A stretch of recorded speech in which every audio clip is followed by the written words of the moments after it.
Siempre me gustaron los conciertos. Desde que era joven y bello quería ser el primero en la fila, estar contra la valla, que me cayera el sudor del artista.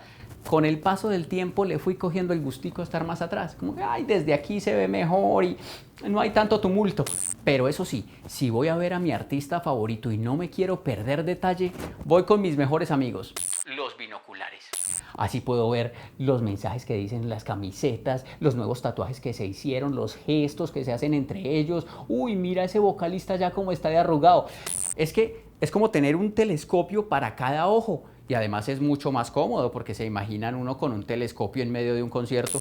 Permiso. Sí, señora, permiso. Gracias. Sí, permiso. Lo importante es que el principio de ambos artefactos es el mismo, ver de cerca lo que está lejos. Pero, ¿qué son en realidad los telescopios y qué puedo observar con ellos? Yo lo definiría como un instrumento que nos permite recolectar más luz que la que nosotros percibimos normalmente de los objetos. Y eso nos permite obtener información del universo que no tendríamos con nuestros sentidos. Pues los telescopios transformaron desde su inicio la visión del mundo. Crear tiene ingenio, la ciencia, la tecnología y la innovación detrás de lo que perciben nuestros sentidos. Hoy les contaremos algunas cosas sobre los telescopios.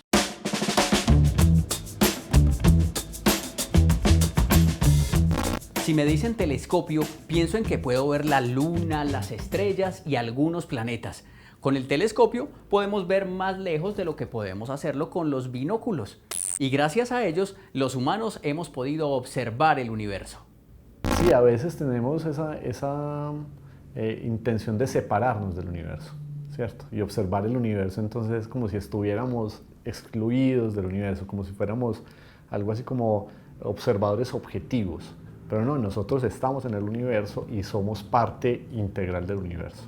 Pero tenemos como dos ámbitos, ¿no? El ámbito del universo cercano, que es la Tierra y el sistema solar, y el universo lejano, donde están las galaxias y digamos el universo a gran escala, donde los tamaños realmente son enormes. Entonces lo observamos de acuerdo a qué tan próximo es, y los instrumentos que usamos tienen que ver con esas distancias. Nosotros tenemos esencialmente telescopios ópticos, telescopios en ondas de radio y telescopios interferométricos.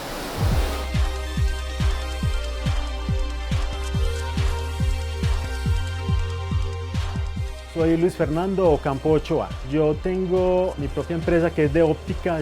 Trabajo con reparaciones, calibraciones ópticas de binoculares, microscopio y telescopio.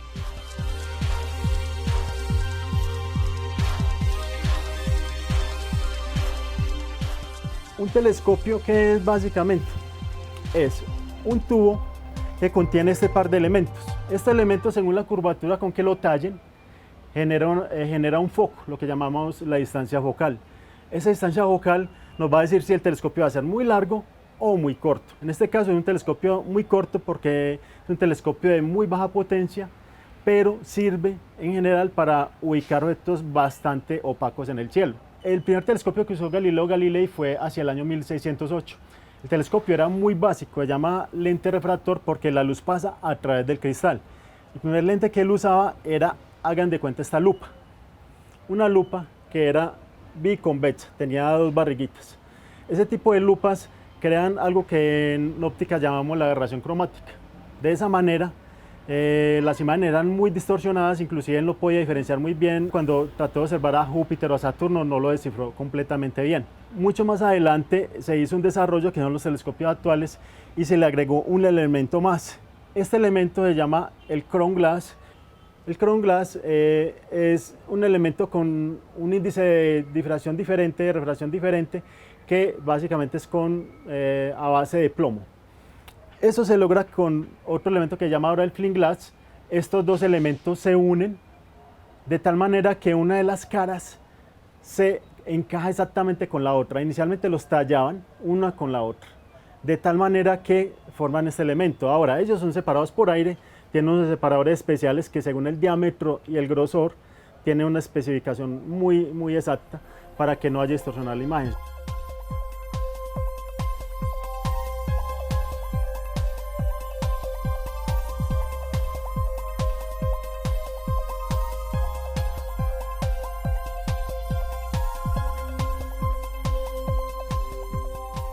Aquí tenemos ya el telescopio refractor montado con los par de lentes. En la parte frontal se llama objetivo. En la parte posterior usamos un lente que se llama ocular, que es el lente el que forma la imagen, que toma aquel principal. Entonces, ¿en qué gana un telescopio? Nuestra pupila tiene hasta 6 milímetros en condiciones de muy baja iluminación, o sea, se dilata. De tal manera que un telescopio puede tener, en este caso, tiene 80 milímetros. Quiere decir eso que está potenciando mucho más la luz, porque la amplifica de tal manera que usted puede mirar a través de él. Entonces ya en esta parte los telescopios modernos traen este sistema de piñones que desplazan el cuerpo del ocular. Este cuerpo se desplaza y lo que logra es la nitidez. Por comodidad en astronomía usamos algo que posteriormente se inventó, que es un prisma en diagonal, que es un elemento que se pone aquí por comodidad, de tal manera que si yo estoy mirando hacia el cielo arriba en el firmamento, yo no me tengo que agachar acá y mirar abajo, sino que miro cómodamente así.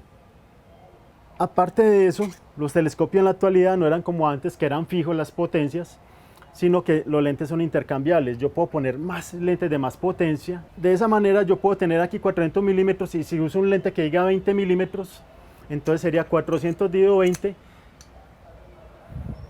me da 20x.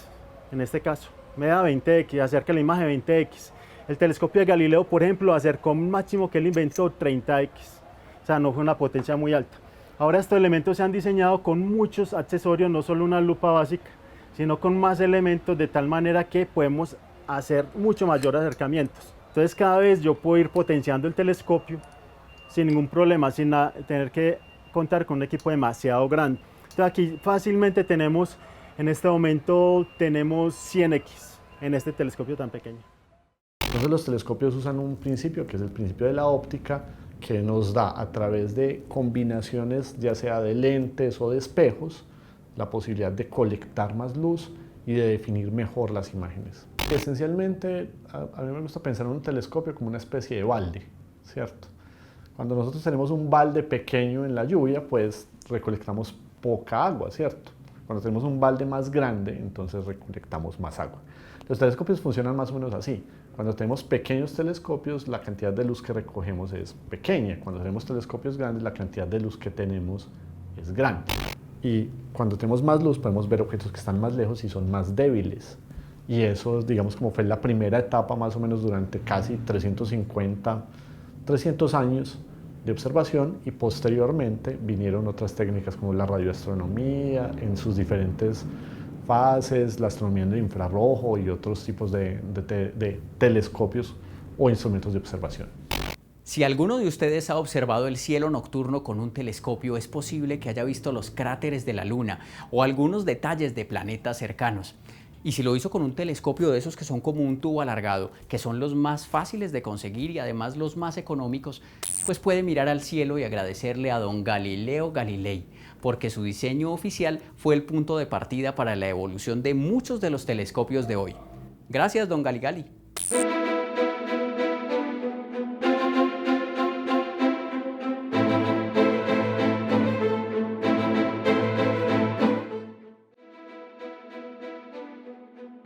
En 1608, un hombre se acercó a la oficina de patentes de los Países Bajos con la idea de registrar un instrumento para ver de lejos como si estuviera cerca. El fabricante de lentes Hans Lippershey no obtuvo la patente, pero la noticia de su invento se extendió en menos de un año por Europa. El rumor llegó en Italia a oídos de Galileo Galilei, quien se puso en la tarea no solo de fabricar su propia versión de este instrumento óptico, sino que se esforzó en mejorarlo. Con alguno de los artefactos elaborados por él mismo, alzó la mirada al cielo nocturno y a través de un lente que aumentaba 20 veces el tamaño de las cosas, descubrió que la Luna tenía cráteres y montañas, que Saturno tenía anillos y Júpiter satélites. A través de su telescopio también contó algunas estrellas, observó manchas solares y tuvo argumentos para darle la razón a Copérnico, quien había afirmado que la Tierra gira alrededor del Sol. El telescopio le trajo fama y reconocimiento a Galileo Galilei, pero también le causó muchos dolores de cabeza, pues sus publicaciones molestaron profundamente a la Iglesia Católica y por eso fue citado continuamente durante varios años a la Santa Inquisición. La sentencia de 1633 afirmaba que Galileo era sospechoso de herejía por haber sostenido las opiniones de que el Sol yace inmóvil en el centro del universo, que la Tierra no está en su centro y se mueve. Se le exigió que maldijera sus propias opiniones. Se dice que después de su abjuración, Galileo murmuró la frase y sin embargo se mueve.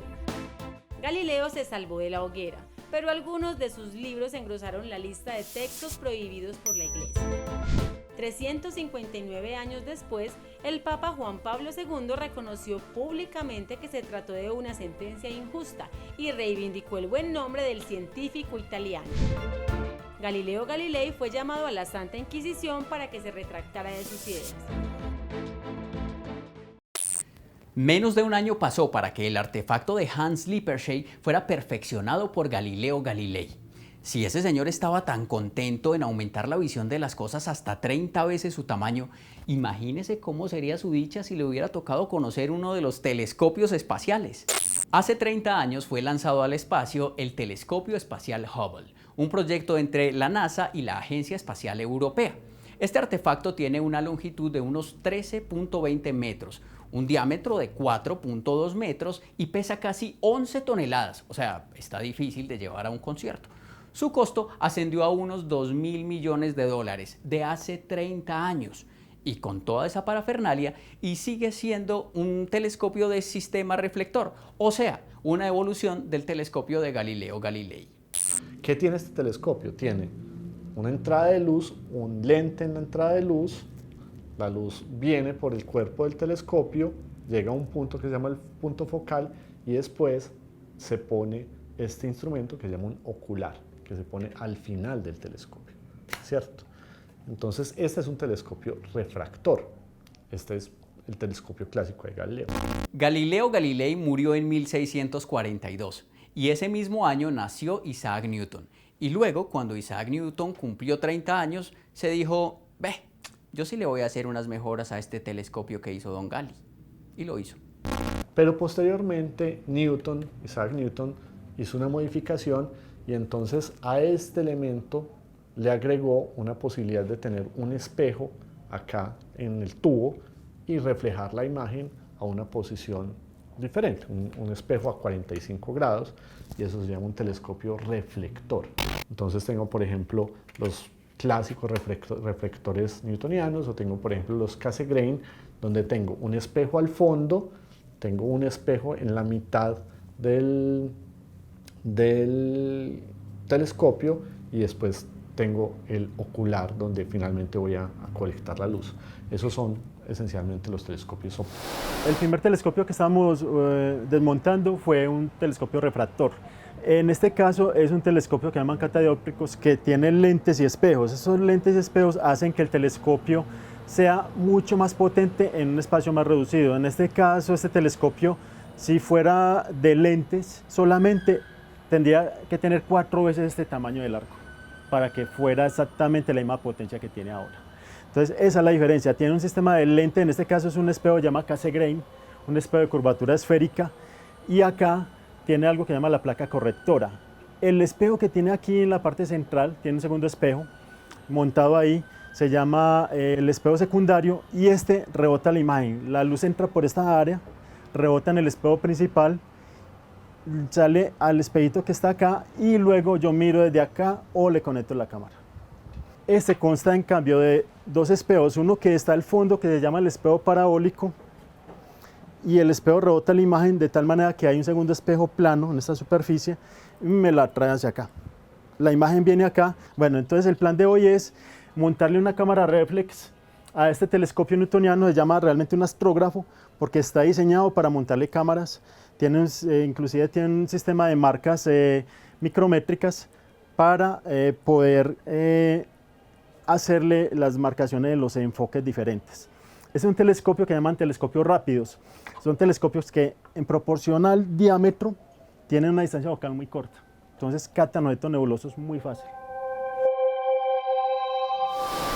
Cuando nosotros queremos ver algo, y ver algo en el sentido amplio, ya sea en el óptico o en otros rangos, nosotros tenemos que pensar en esto que se conoce como el fenómeno de la luz, el fenómeno ondulatorio de la luz. La luz se propaga como una onda, llamada una onda electromagnética. Y cada onda de esas se caracteriza por algo que llamamos longitud de onda. Tenemos ondas mucho más grandes que pueden ser del tamaño de una casa. Las ondas que nosotros vemos, que llegan a nuestros ojos en el óptico, son muy pequeñas. Son de longitud de onda muy pequeñas. Y es una banda muy estrecha dentro de todas esas otras posibilidades que tenemos. Para poder detectar una onda, un tipo de onda, pues el instrumento que usamos debe tener características de tamaño cercanos a la longitud de onda que nosotros queremos ver. ¿Y qué pasa cuando se observa un objeto con diferentes tipos de telescopio? Cuando yo tengo un telescopio en el infrarrojo, por ejemplo, yo puedo ver polvo en el medio interestelar, ¿cierto? Que es algo que yo no puedo ver cuando está en el óptico. Yo puedo ver, por ejemplo, una estrella joven, por ejemplo, en la región de las Pléyades, y veo solamente el puntico, ¿cierto? El punto luminoso. Eso lo vería con mi telescopio óptico. Pero con el infrarrojo yo puedo ver que hay una capa de gas y de polvo que lo rodea, esencialmente de polvo. Y si yo veo, por ejemplo, en ultravioleta, un telescopio con el ultravioleta, yo voy a ver el gas caliente que la rodea. Son cosas que nosotros no podríamos ver a simple vista.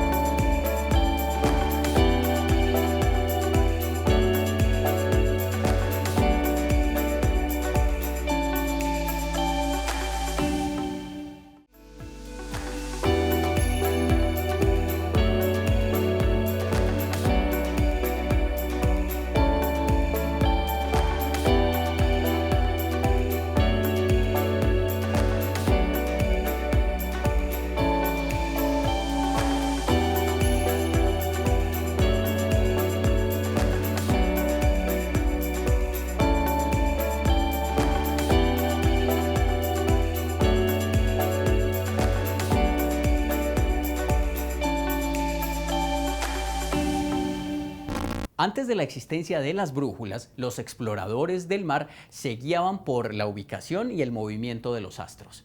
En las noches de luna llena, esta les iluminaba su camino. Hablando de luna llena, ¿han visto la que tenemos en el billete de 20.000 pesos colombianos? ¿La razón?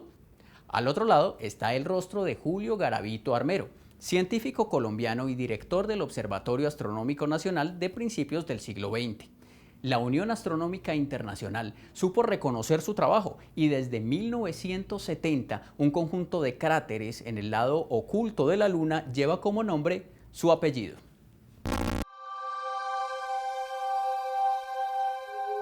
La astrofotografía es el arte de conectar o captar un astro que está muy tenue, demasiado distante en el espacio, y capturarlo con un telescopio cualquiera según el tipo de astro, de tal manera que yo le conecto una cámara y la capto ahí, de tal manera que yo puedo plasmar esa imagen que está en el espacio tantos cientos de años atrás que salió esa luz, y la captamos en este presente nuestro. La astrofotografía es uno de mis hobbies realmente, y en este caso estamos revisando la Luna desde Santa Elena, porque entre más afuera de la ciudad las condiciones mejoran en cuanto a la claridad del cielo, porque es mucho más estable la atmósfera. Eso nos va a ayudar bastante porque la definición va a ser mucho mejor que si estuviéramos dentro de la ciudad. En este momento estoy enfocando la Luna a través del visor de la cámara, amplificando desde la pantalla de tal manera que logro el mejor punto de enfoque con uno de los cráteres o el perfil de la Luna. En este caso estamos hablando de una distancia focal de 750, el factor de la cámara es una APS-C, entonces hay que multiplicar por 1.5. 750 por 1.5 para tener la distancia focal ya efectiva que llamamos. Supongamos que no hubiéramos llegado al punto de la invención del telescopio, digamos que estuviéramos, diría yo, me atrevo a decir, que las matemáticas hubieran evolucionado más, obviamente, pero no tendríamos la manera de confirmar ciertos sucesos. Entonces no podemos ver lo que de pronto se podría postular como filosofía en ese momento, porque no hay otra manera. Estamos simplemente haciendo hipótesis que ya con los telescopios podemos confirmar. Entonces esa instrumentación realmente, si en ella estuviéramos a ciegas, estuviéramos casi que en medioevo, literalmente, porque no podríamos descubrir nuevas cosas, ni los planetas exteriores, por ejemplo. Ya podemos ver inclusive exoplanetas, o sea, planetas que circundan otras estrellas. Desde la Tierra, que eso antes era completamente imposible, ya se pueden ver inclusive en el visible. Entonces, eso es un gran desarrollo porque esas teorías se están confirmando, inclusive como la gran teoría de la relatividad de Albert Einstein, por ejemplo, también tiene unos postulados que siguen siendo hasta este momento inescrutados porque no hay manera de probarlos. De esa manera es que esa instrumentación y los desarrollos técnicos han llevado a que se vayan respondiendo poco a poco. Por ejemplo, en la época de Albert Einstein, en un eclipse que hubo en su época, se pudo confirmar precisamente la desviación de la luz por la gravedad, que era cómo se desvían las estrellas con respecto a un eclipse total de Sol. Eso se puede hacer con el telescopio. No había otra manera, sino que era un postulado. Cuando uno mira por telescopio, lo que quiere hacer posteriormente es registrar lo que está viendo. Y uno se va estimulando más con esto, tanto así que ya el hobby, pues por fortuna es como mi trabajo también. Esta observación de la Luna se hizo desde un telescopio tipo newtoniano, desde la Tierra.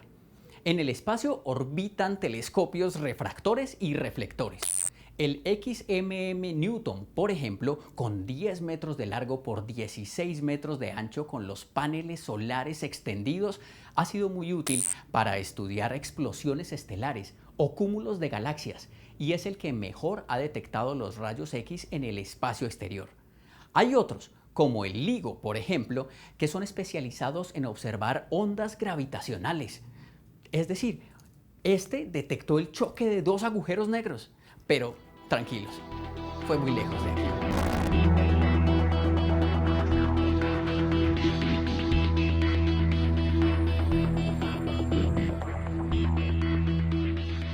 Yo tengo un telescopio favorito, sí, que es un telescopio que está en el Polo Sur. Se llama el South Pole Telescope y es un telescopio que permite ver objetos muy distantes en franjas de radio, que son los cúmulos de galaxias, grandes grupos de galaxias. Y nos ha permitido entender un poco pues, cuál es la distribución de materia en el universo. Y me parece una idea genial, obviamente nunca he ido al Polo Sur, pero me parece un ejercicio hermoso de ciencia y de tecnología. Y lo más interesante es que los datos de estos telescopios no están confinados a la necesidad de estar allá. O sea, el científico no tiene que estar ahí al lado del telescopio, no tiene que estar viendo en el telescopio, sino que ahora los datos se conectan o se envían a través de Internet a los centros y a los investigadores. Y muchos de esos datos están públicos.